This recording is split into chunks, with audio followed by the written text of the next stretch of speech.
સુરતમાં ડિંડોલી વિસ્તારમાં આવેલા શિવકૃપાનગરની હાલત નર્ક સમાન. પાલિકા કર્મચારીઓના પાપે લોકો પરેશાન થયા છે. પાલિકાની બેદરકારીને કારણે માતા પિતાને બાળકોને ખભા પર લઈ શાળાઓ મૂકવા જઈ રહ્યા છે મજબૂર. સોસાયટીમાં 20 દિવસ પહેલા ડ્રેનેજ લાઇનને માટે ખોદકામ કરાયું હતું. પાલિકાની બેદરકારીને કારણે માતા પિતા બાળકોને ખભા પર લઈ શાળાએ મૂકવા જવા મજબૂર બન્યા. સોસાયટીમાં 20 દિવસ પહેલા ડ્રેનેજ લાઇન માટે ખોદકામ કરાયું હતું.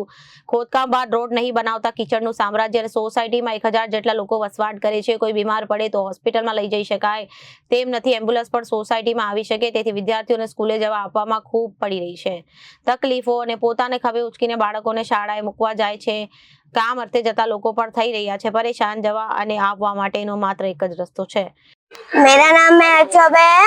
सुल्ताननगर में बहुत सारे कीचड़ हो गए हैं, हमको स्कूल जाने में दिक्कत होती है।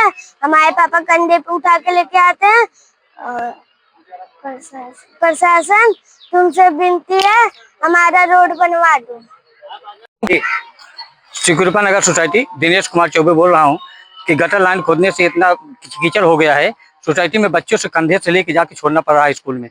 अब स्कूल कीचड़ के नाते ये सब बच्चे का राजा हो जा रहे हैं, स्कूल का नाम कट जा रहा है सरकारी स्कूल में।